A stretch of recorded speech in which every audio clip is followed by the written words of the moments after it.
My name is Sulla King. I'm 35 years old. I've been married to my husband, Harry, for 5 years.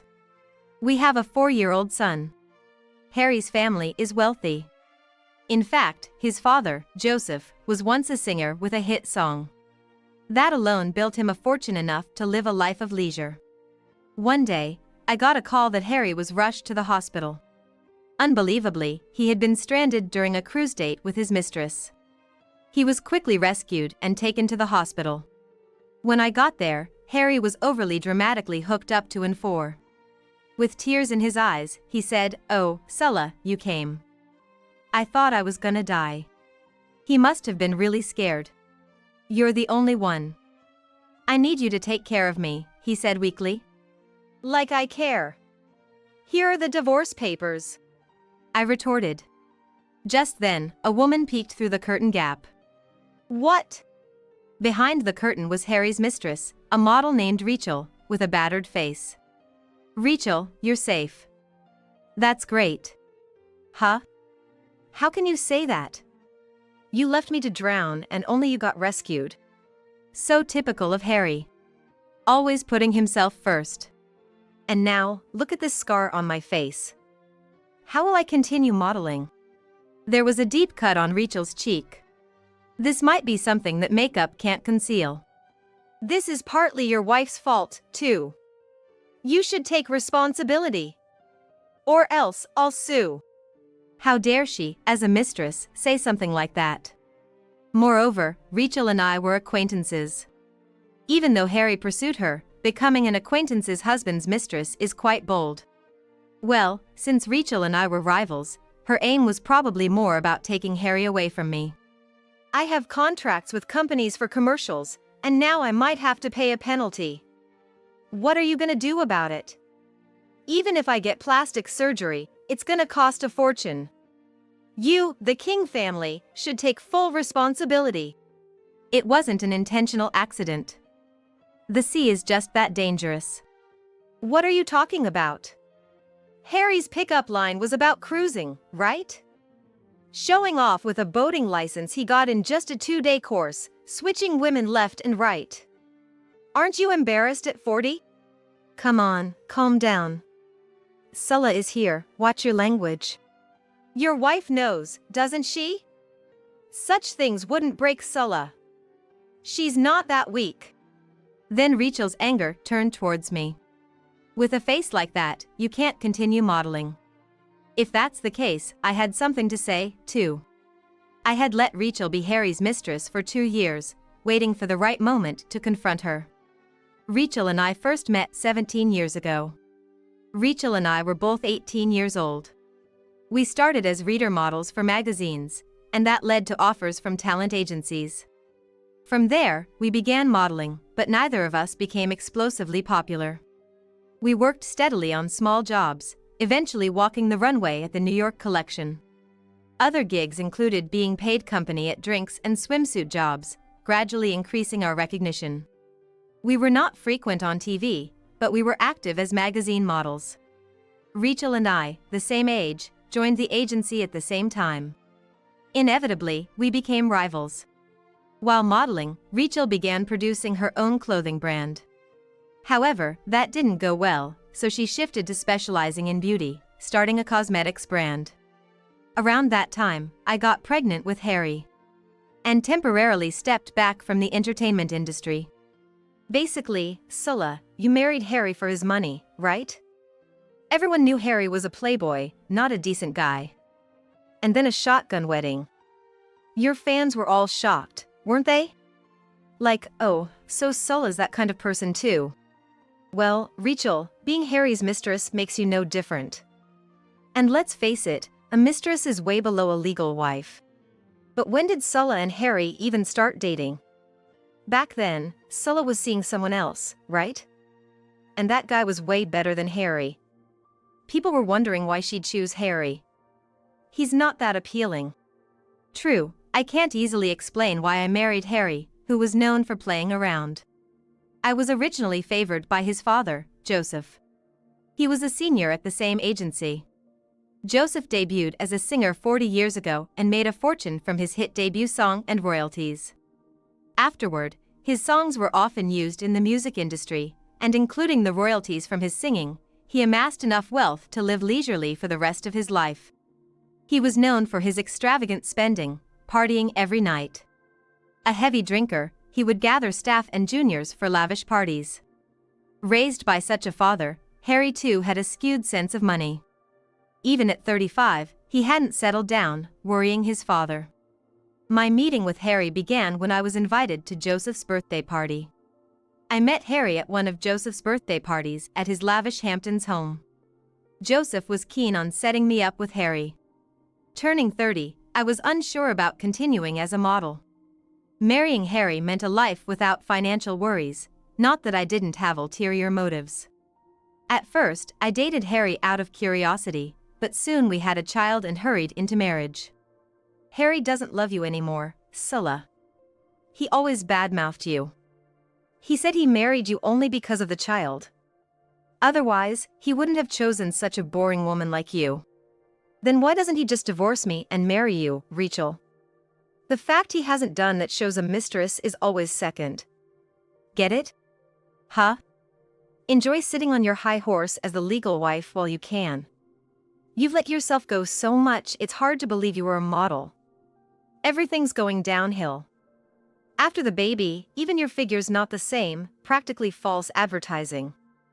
Harry said he married you for your trophy wife look.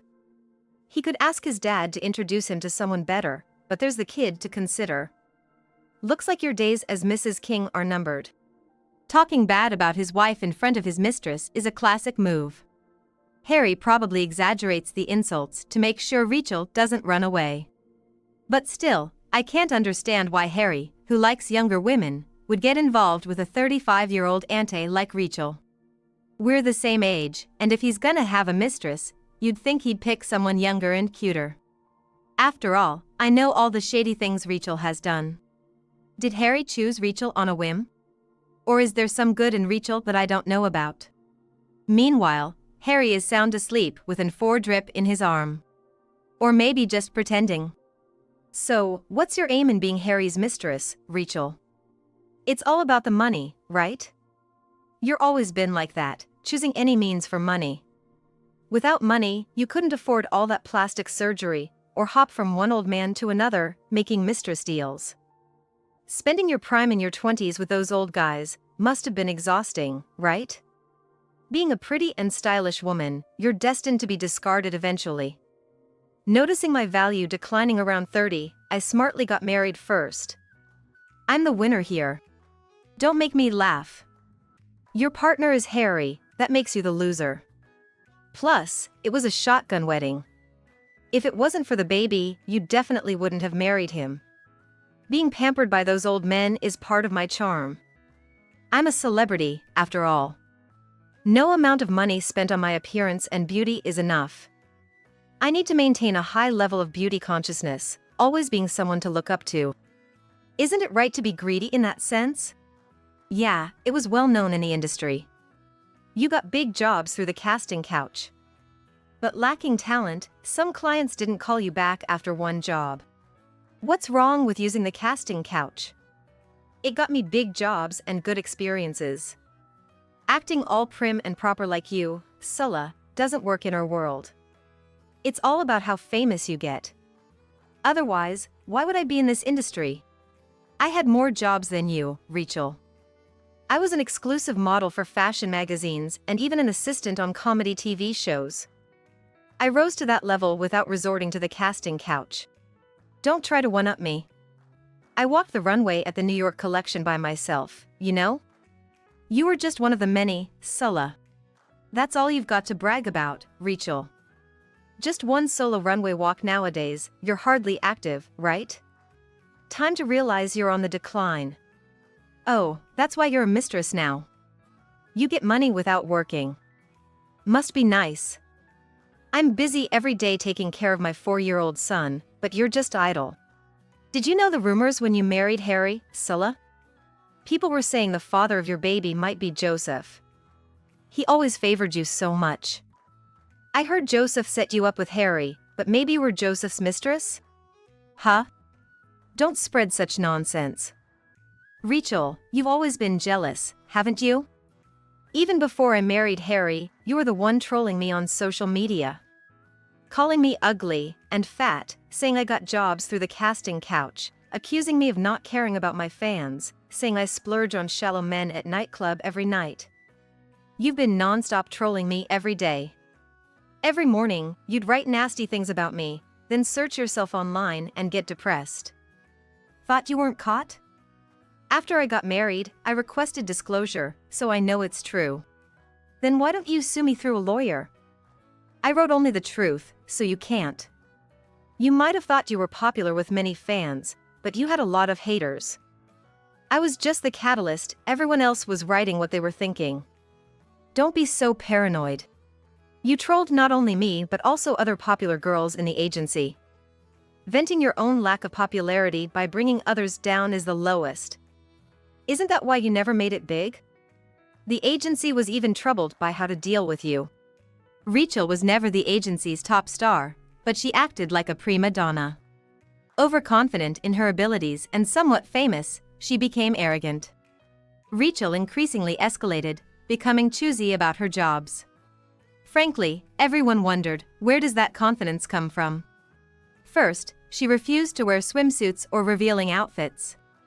Entering the agency, the first job most models do is swimsuit work. It's a rite of passage that everyone goes through.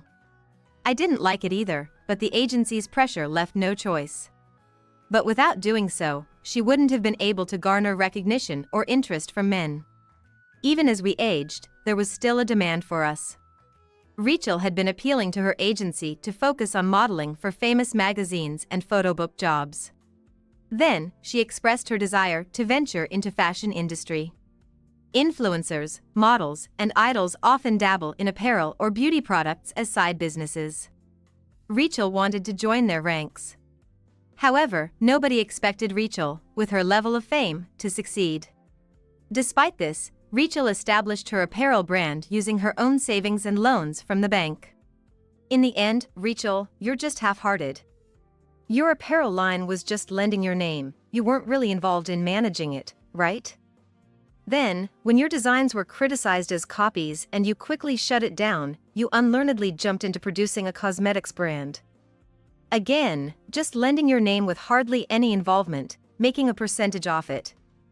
But didn't you quit quickly after numerous complaints about skin irritation? What do you really want to do? You're just frustrated because you couldn't marry or have kids at the ideal age, right? Ideal age? What era are you talking about? We're in the modern times now. Marriage and having kids aren't the only happiness for a woman. So, you became Harry's mistress for that reason? It wasn't just any rich guy you wanted, but specifically my husband, right? You've always seen me as a rival, Rachel. That's why it was Harry. Otherwise, someone cautious like you would never get involved with a player like him. Don't flatter yourself. I never considered you a rival. You're not even in my sight. Then why Harry? Caught off guard by my question, Rachel stumbled for words. She wanted to steal what was mine. Her purpose was to make me unhappy. I'm done with it now, satisfied. What? At that moment, Harry groaned yawn. And opened his eyes. He was nonchalantly taking a shower. Are you two still here? I can't leave the hospital today, it's an inpatient examination. Man, whose fault you think that is?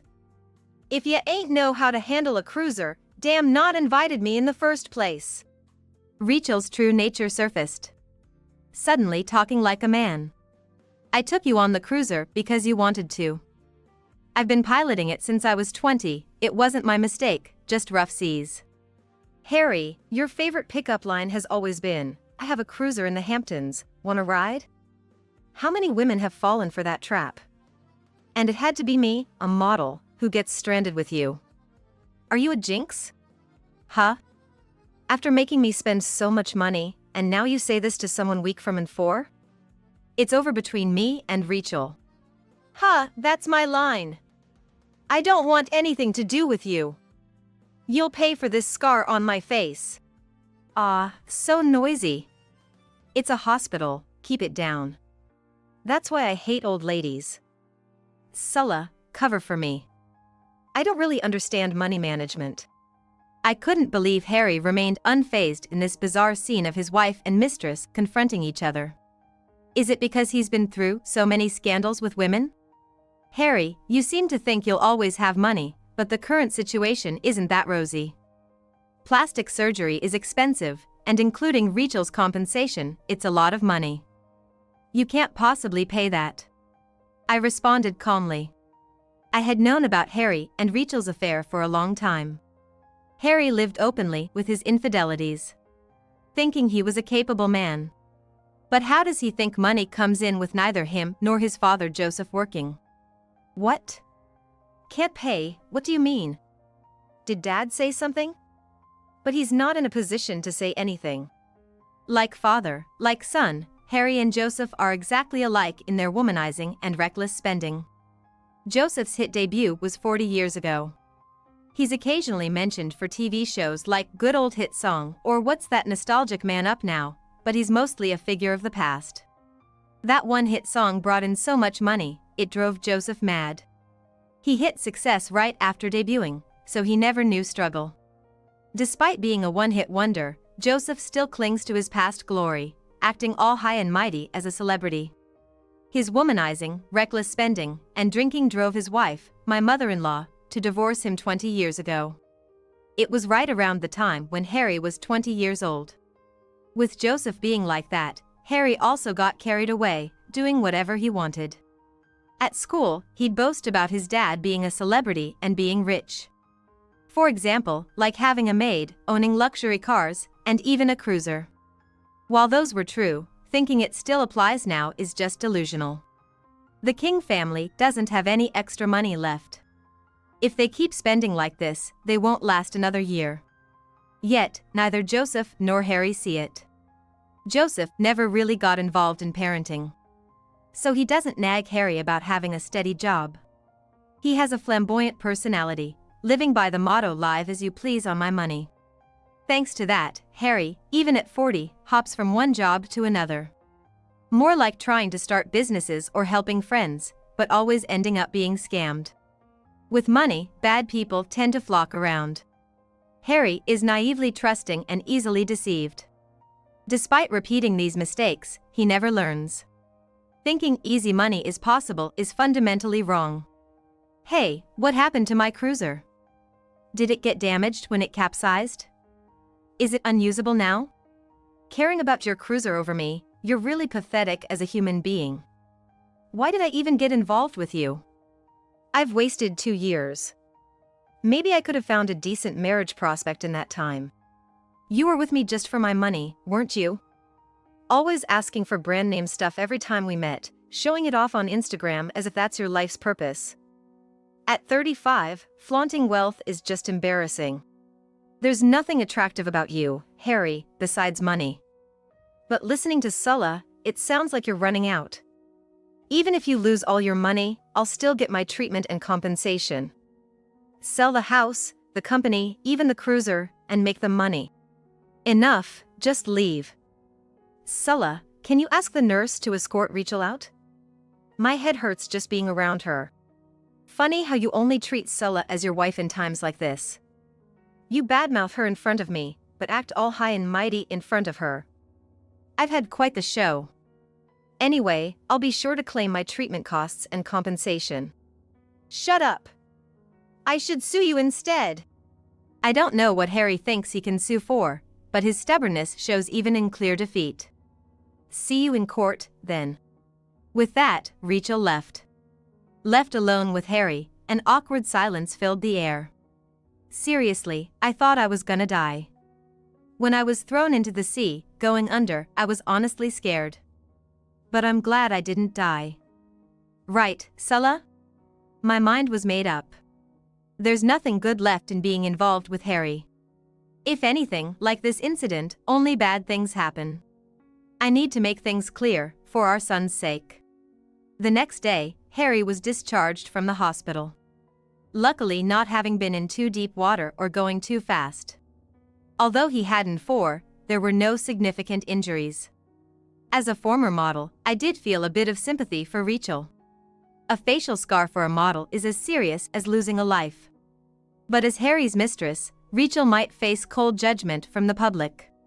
Within 2 days, a letter arrived for Harry from Rachel's agency, demanding compensation for her injuries and emotional distress, plus damages for tarnishing her image as a product. Even Harry was rendered speechless by this. It was because the amount demanded was enormous. Hiring a lawyer on his part would also cost a lot. Is there no way out? Maybe I should ask Dad. Man, Rachel turned out to be a real hassle. I thought I was doing the right thing when she said she was pregnant, even considered raising the child as my own. But it turned out to be a lie. I was fooled and let the relationship drag on. Recently, I've been thinking of ending it anyway. Don't lie. You wouldn't invite a woman you were planning to break up with on a cruise date. If she meant nothing, you'd have just met at a hotel. You wanted to show off, right? Save your excuses. Well, she was the one who seduced me. You know, the honey trap. She's a model, good-looking, great figure. Maybe I got carried away. No matter what you say now, it's too late. This is a good opportunity for me to leave too. I'll file the divorce later. Of course, I'm taking our son. Wait, what? Divorce? Were you serious about the divorce papers in the hospital? Just jealous because it was Rachel? I was trapped by Rachel too. Stop making excuses, it's embarrassing. The issue with Rachel was just the final straw. I've been thinking about divorce for a while. I can't keep up with you, Harry. Maybe being single suits you better? I'll make sure to get alimony and child support, so be responsible about that. Following Rachel, I left the King house with our son, planning to stay at my parents' place for a while. Harry is a terrible man, but he's still our son's father. I kept in touch with the King's housekeeper for updates. Harry seemed to be in quite a mess. The combined claims from Rachel and me amounted to a significant sum. Harry, who never looks at price tags when shopping, didn't realize how much money he actually had. He could buy anything with Joseph's family card. Despite his talk of countersuing Rachel, I wonder what his lawyer advised him. In the end, Harry couldn't file a lawsuit against Rachel. Naturally, he turned to Joseph for help. But Joseph suddenly had a stroke and was hospitalized. He survived, but was left with paralysis on his right side. The medical bills were heavy, and now there were expenses for Joseph's care. Why is money always so controlling? Joseph might be thinking. With Joseph incapacitated, it turned out the Kings had almost no money left. I had previously warned Harry about our financial situation, but either he didn't believe me or just didn't care.